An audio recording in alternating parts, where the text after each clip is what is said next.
Hello everyone, this is Megha Sharma. Welcome to Omega Tech Ed. आज की video में हम HTML का बहुत ही इम्पॉर्टेंट टॉपिक डिस्कस कर रहे हैं, forms in HTML। HTML forms का यूज़ हम यूज़र से इंफॉर्मेशन कलेक्ट करने के लिए करते हैं। जैसे कि हम जब भी किसी वेबसाइट को यूज़ करते हैं तो हम देखते हैं कि अलग अलग इंफॉर्मेशन हमसे पूछी जाती है, जैसे कि name, email address, phone number. तो ये सारी इंफॉर्मेशन यूज़र से कलेक्ट करने के लिए हम फॉर्म का यूज़ करते हैं। Means we can define an HTML form facilitates the user to enter data that is to be sent to the server for processing such as name, email address, password, phone number, etc. तो form जब हम बनाएंगे तो उसके लिए हम form tag का use करेंगे। फॉर्म टैग का सिंटैक्स हम देख लेते हैं। सबसे पहले हम लिखते हैं फॉर्म। फॉर्म में अलग अलग एलिमेंट्स होते हैं, उसके बाद हम अलग अलग एलिमेंट्स डिफाइन करते हैं, लास्ट में हम फॉर्म को क्लोज करते हैं। फॉर्म एलिमेंट का मतलब ये है कि जैसे कि हमें टेक्स्ट बॉक्स लेना है, चेक बॉक्स लेना है, ऑप्शन बटन लेना है। डिफरेंट एलिमेंट्स होते हैं फॉर्म के, जो हम आगे इस वीडियो में देखेंगे। वो सारे हमें अंडर फॉर्म टैग डिफाइन करने होते हैं। Attributes of form tag. First attribute है name. Name specifies the name of the form. Second है method. The method attribute specifies the HTTP method to be used when submitting the form data. जब हम form data submit करते हैं तो कौन से HTTP method के थ्रू वो सबमिट होगा, ये हम मेथड में स्पेसिफाई करते हैं। दो वैल्यूज़ हो सकती हैं, get and post. By default अगर हम कुछ भी मेंशन नहीं करेंगे तो बाय डिफ़ॉल्ट जो डेटा सबमिट होगा वो गेट मेथड से सबमिट होगा। गेट मेथड और पोस्ट मेथड का जो मेन डिफरेंस है वो ये है कि गेट मेथड में जो नंबर ऑफ कैरेक्टर्स होते हैं वो लिमिटेड होते हैं, जबकि पोस्ट मेथड में ऐसा कोई लिमिटेशन नहीं है। ऐसा इसलिए है क्योंकि गेट मेथड में जो डेटा सेंड होता है वो थ्रू रिसोर्स URL सेंड होता है। मीन्स हम URL में डेटा देख सकते हैं। इसका मतलब ये है कि गेट मेथड जो है वो सिक्योर नहीं है, इसमें लेंथ भी लिमिटेड होती है और जो डेटा हम सेंड कर रहे हैं वो URL के थ्रू सेंड होता है। जबकि पोस्ट मेथड में हम जो डेटा सेंड करते हैं वो HTTP मैसेज बॉडी के थ्रू सेंड होता है, इसलिए इसमें कैरेक्टर का कोई लिमिटेशन नहीं है। तो इसका मतलब हम ये बोल सकते हैं कि पोस्ट मेथड जो है वो ज़्यादा सिक्योर मेथड है। Action specifies the URL of the server side script where the form data would be sent when the form is submitted. अभी हम सिर्फ HTML फॉर्म डिज़ाइन कर रहे हैं, तो HTML फॉर्म स्टैटिक फॉर्म है, तो सबमिट बटन पे क्लिक करके हमारा जो डेटा है वो किसी फाइल में नहीं जा रहा है, हम सिर्फ स्टैटिक एक फॉर्म बना रहे हैं। लेकिन PHP वाले वीडियो में हम देख सकते हैं जहाँ पे हमने PHP यूज़ किया है। एक्चुअली एक्शन में हम फाइल का URL स्पेसिफाई करते हैं जहाँ पे डेटा जाता है जब हम फॉर्म को सबमिट करते हैं। जैसे कि फॉर एग्ज़ाम्पल हमने एक फॉर्म डिज़ाइन किया है जहाँ पे हम यूज़र से कुछ इनपुट ले रहे हैं। तो ये जो फॉर्म हमने डिज़ाइन किया है ये हमने abc.html फाइल में डिज़ाइन किया है, लेकिन यूज़र ने जो इनपुट इस फॉर्म में दिया है वो हमको PHP फाइल में चाहिए है। फॉर एग्ज़ाम्पल हमने xyz.php ये फाइल बनाई है, तो एक्शन में हम xyz.php का जो एड्रेस है वो स्पेसिफाई करेंगे। तो इसका मतलब ये हुआ कि हम जब फॉर्म बनाते हैं तो फॉर्म में एक्शन एट्रीब्यूट जो है उसमें हम ये स्पेसिफाई करते हैं कि फॉर्म सबमिट होने के बाद वो जो डेटा है वो कहाँ पे जाएगा। नेक्स्ट एट्रीब्यूट है target. The target attribute specifies where to display the response that is received after submitting the data. तो टारगेट एट्रीब्यूट का यूज़ हम करते हैं कि जो रिस्पॉन्स है फॉर्म सबमिट होने के बाद वो कहाँ पे डिस्प्ले होंगे। फॉर्म में डिफरेंट एलिमेंट होते हैं। फॉर्म एलिमेंट क्रिएट करने के लिए हम इनपुट टैग का यूज़ करते हैं। इनपुट टैग के एट्रीब्यूट हैं name, specifies the name of the form element, type, specifies the type of form element. अलग अलग टाइप हो सकते हैं जैसे कि button, checkbox, text, email, URL, password, file, submit, reset, image. तो यहाँ पे हम लिखते हैं input type equals to button, अगर हमें बटन बनाना है। अगर हमें टेक्स्ट बॉक्स बनाना है तो हम लिखते हैं input type equals to text box. Similarly अगर हमें चेक बॉक्स बनाना है तो हम लिखते हैं input type equals to check box. तो इस तरीके से अलग अलग टाइप एट्रीब्यूट में हम स्पेसिफाई कर सकते हैं कि हमें किस तरीके का एलिमेंट क्रिएट करना है। नेक्स्ट एट्रीब्यूट है size, specifies the visible width in character of N input field. Input field में हमें कितने कैरेक्टर्स रखने हैं वो हम साइज में डिफाइन करते हैं। इसका यूज़ हम टेक्स्ट बॉक्स जब हमने लिया है तब कर सकते हैं, पासवर्ड के लिए कर सकते हैं। मैक्स लेंथ है, specifies the maximum number of characters allowed in an input field. Required, specifies that an input field must be filled out before submitting the form।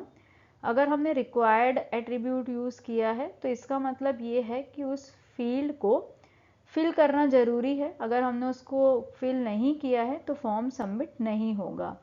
Value specifies an initial value for an input field, ये optional है। अगर हम कोई initial value assign करना चाहते हैं तो हम वैल्यू देते हैं।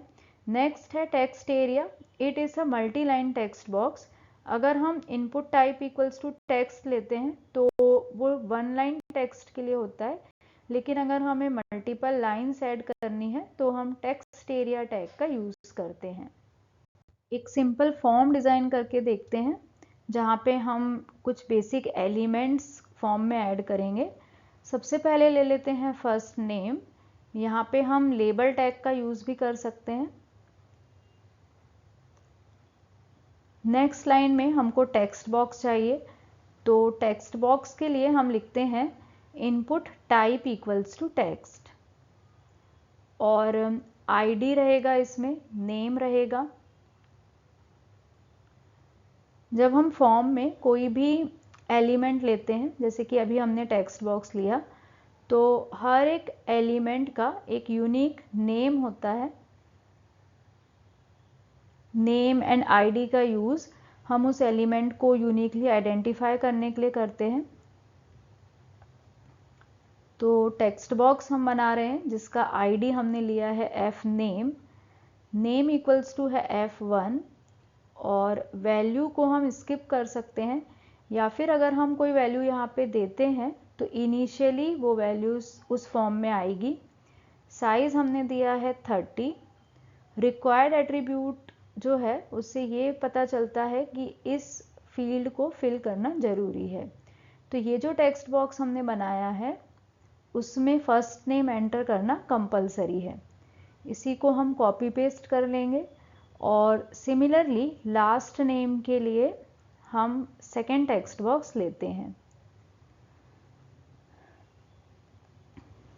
तो बाकी इंफॉर्मेशन सेम रहेगी, सिर्फ हम आईडी और नेम चेंज करेंगे और फर्स्ट नेम के प्लेस पे आ जाएगा लास्ट नेम। सेव कर लेते हैं इसको और एक बार रन करके देखते हैं।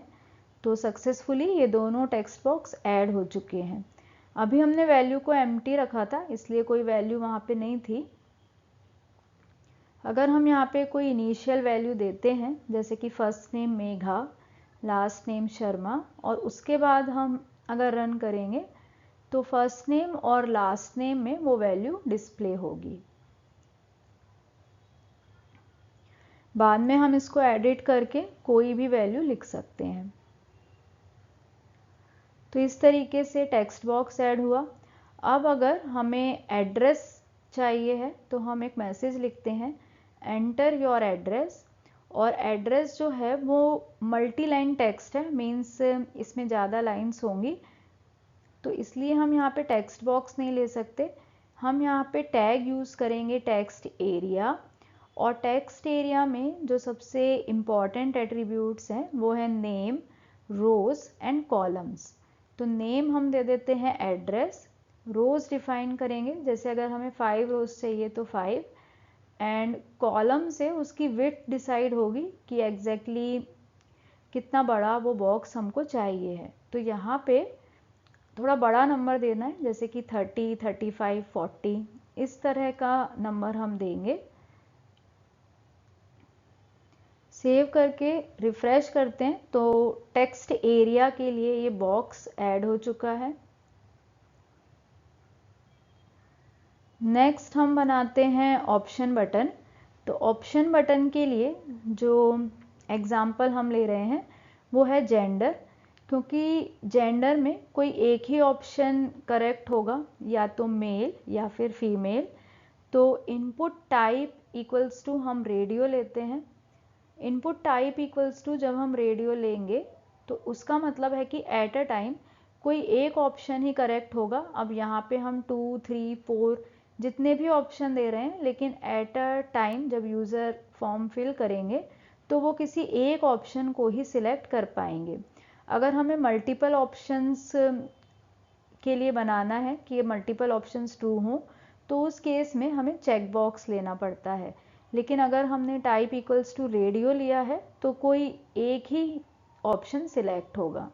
तो यहाँ पे हमने आईडी ले लिया है m, नेम ले लिया है जेंडर, वैल्यू G1, और जो वैल्यू हमें डिस्प्ले करनी है वो है मेल।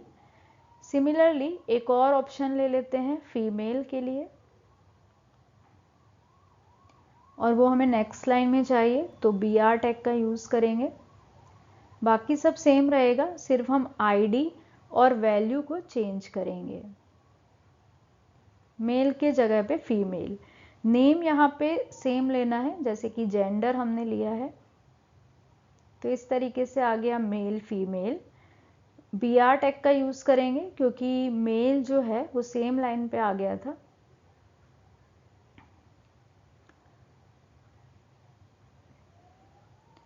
तो इस तरीके से हमने टेक्स्ट बॉक्स बनाया, टेक्स्ट एरिया बनाया, ऑप्शन बटन बना लिया, radio button.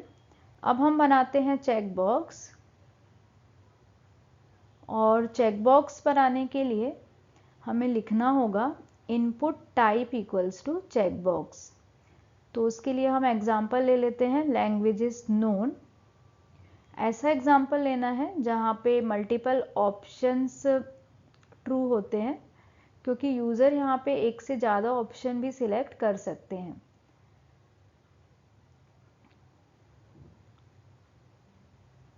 Input type equals to check box लेंगे और मल्टीपल ऑप्शंस ऐड कर देंगे।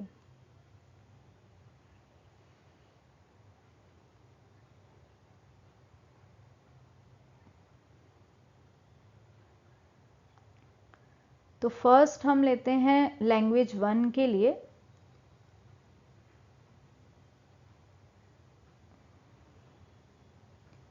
यहाँ पे हमें सभी ऑप्शन में नेम अलग अलग देना है।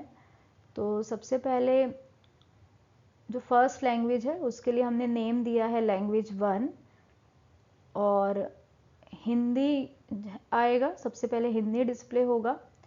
सिमिलरली इसी लाइन को कॉपी पेस्ट कर लेते हैं और बाकी के लैंग्वेजेस ऐड करेंगे।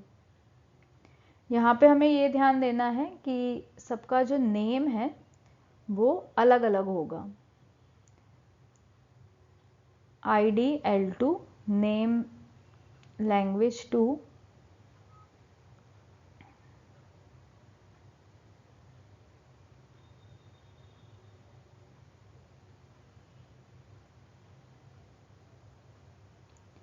हिंदी, इंग्लिश, और लास्ट लैंग्वेज हम ऐड कर लेते हैं मराठी।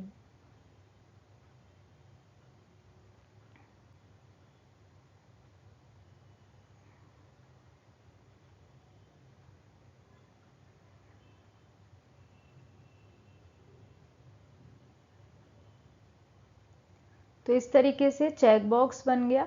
यहाँ पे हम मल्टीपल ऑप्शंस सिलेक्ट कर सकते हैं। ऑप्शन बटन में सिर्फ एक ही ऑप्शन सिलेक्ट होता है। अब लास्ट में जो 5th एलिमेंट है वो रहेगा बटन। एड्रेस में हम एड्रेस टाइप करते हैं लास्ट में हम बटन बना लेते हैं, सबमिट बटन।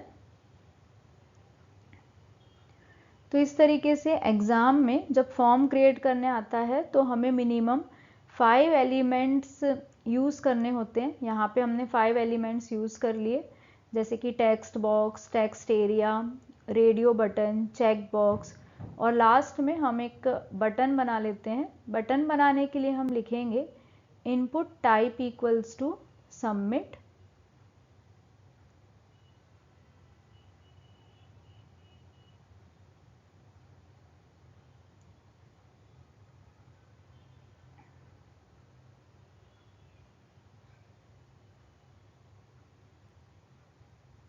तो इस तरीके से हमारा जो फॉर्म है वो कंप्लीट होता है।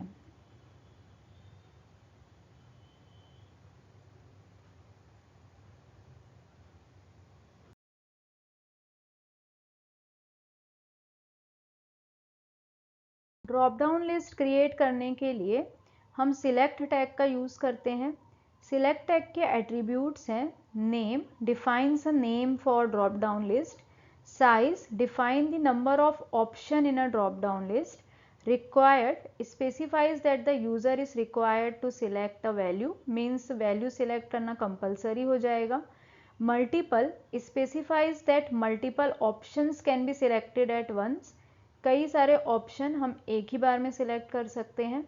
Disabled, specifies that a drop down list should be disabled, अगर हम ड्रॉप डाउन लिस्ट को डिसेबल करते हैं तो यूज़र कोई भी ऑप्शन को सिलेक्ट नहीं कर पाएंगे।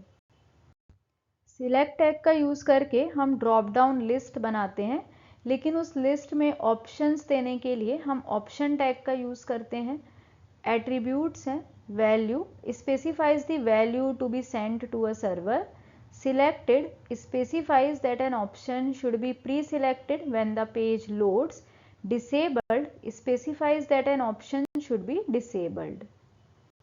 जब हमारे पास बहुत सारे ऑप्शंस होते हैं तो हम ड्रॉप डाउन लिस्ट का यूज़ करते हैं, क्योंकि जब हम रेडियो बटन बनाते हैं, जैसे अभी हमने मेल फीमेल के लिए देखा था, तो अगर हमारे पास लिमिटेड ऑप्शंस हैं तब तो हम input type equals to radio लिख सकते हैं, लेकिन अगर हमारे पास मल्टीपल ऑप्शंस हैं तो उस केस में हमारा जो पेज है उसमें बहुत सारी लाइन्स जाएंगी और जो वेब पेज है उसमें बहुत सारा जो कंटेंट है वो सिर्फ ऑप्शन से ही फिल हो जाएगा।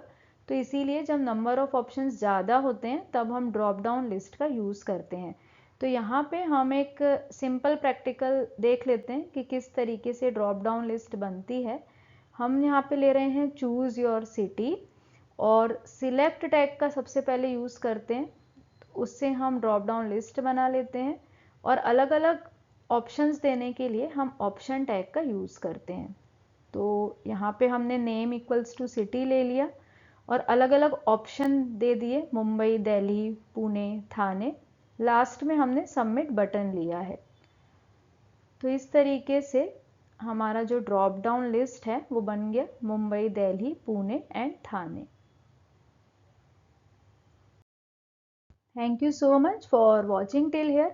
अगर आपको वीडियो यूज़फुल लगी है, वीडियो इन्फॉर्मेटिव लगी है और आपने वीडियो यहाँ तक देखी है तो प्लीज़ वीडियो को लाइक करें, फ्रेंड्स के साथ शेयर करें, और अगर आप चैनल पे न्यू हैं, आपने अब तक चैनल को सब्सक्राइब नहीं किया है तो प्लीज़ चैनल को सब्सक्राइब करें और वीडियो की सबसे पहले नोटिफिकेशन के लिए बेल आइकन प्रेस करें।